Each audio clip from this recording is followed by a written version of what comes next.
আজ আমার সাহির সোনাকে নিয়ে যাব বাম্বিনি জেসু হসপিটালে।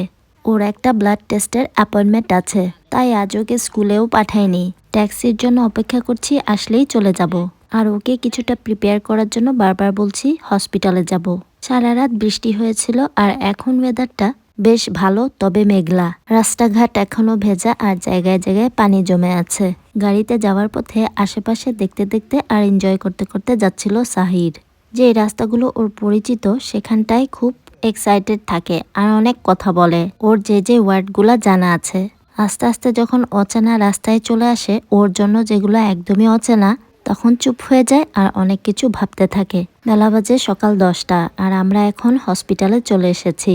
অটিস্টিক কিংবা ডিজেবল পার্সনদের জন্য কোনো লাইন ধরতে হয় না।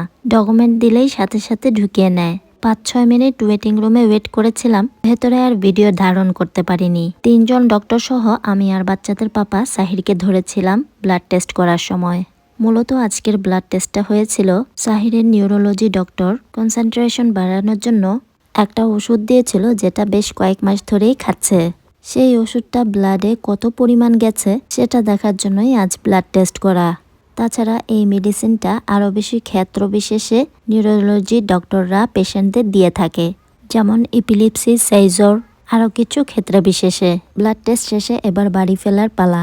3 থেকে 4 দিন পর অনলাইন থেকে ব্লাড টেস্টের রিপোর্টটা নিয়েছিলাম। দেন ডক্টরকে দেখাতে ডক্টর বলল মেডিসিনের ডোজটা আর একটু বাড়িয়ে দিতে। আগে যেমন সকালে আর রাতে খেত, এখন সকালে, দুপুর আর রাতে খেতে হবে। এবার ট্রেনের অপেক্ষার পালা। আলহামদুলিল্লাহ সাহির এখন আগের থেকে অনেক বুঝদার হয়েছে। বাংলা, ইতালিয়ান, ইংলিশ সব ভাষাই 1 ওয়ার্ড 2 ওয়ার্ড করে বলতে পারে। ওর নিডসগুলা এখন চাইতে পারে। ইনশাল্লাহ আমাদের অটিস্টিক বাচ্চারা সামনে আরও বেশি ইমপ্রুভ করবে। সময়ের সাথে সাথে বাচ্চারা আরও অনেক বেশি শিখে ফেলে। কম বেশি বিহেভিয়ার্স ইস্যুসগুলা থেকে যায়। আমাদের বাচ্চারা খুশি তো আমরা খুশি। বেশিরভাগ সময় ওদের খুশি করতে পারা যায় না, আবার অনেক সময় অল্পতেই খুশি হয়ে যায়। যখন কোনো কিছুতেই খুশি করতে পারা যায় না, তখন লাইফটা অনেক চ্যালেঞ্জিং হয়ে ওঠে। আমাদের প্রত্যেকটা লাইফ একদম স্মুথলি যায় না। কিছু কিছু দিন আসে যেগুলো আমাদের জন্য অনেক বেশি চ্যালেঞ্জিং। ধৈর্য আর শরীরের শক্তি যতদিন আছে, আমাদের বাচ্চারা ততদিন ভালো থাকতে পারবে। সবাই আমাদের জন্য দোয়া করবেন যেন সকল স্পেশাল নিডস প্যারেন্টসরা আল্লাহ তাআলা যেন সুস্থ রাখেন আর দীর্ঘ হায়াত দান করেন।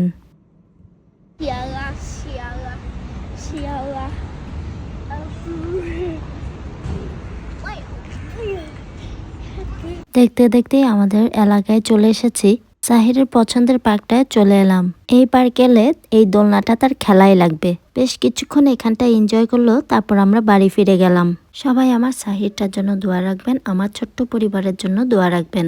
সবাই ভালো, সুস্থ আর নিরাপদে থাকবেন। ইনশাল্লাহ দেখা হবে নেক্সট ব্লগে। ভিডিওটি ভালো লাগলে একটা লাইক দিতে ভুলবেন না। লাইক, ফলো, শেয়ার, সাবস্ক্রাইব করে পাশেই থাকবেন। সবার জন্য আবারও অনেক অনেক শুভকামনা আর দোয়া রইল। আল্লাহ হাফেজ। আসসালামু আলাইকুম। Thanks for watching.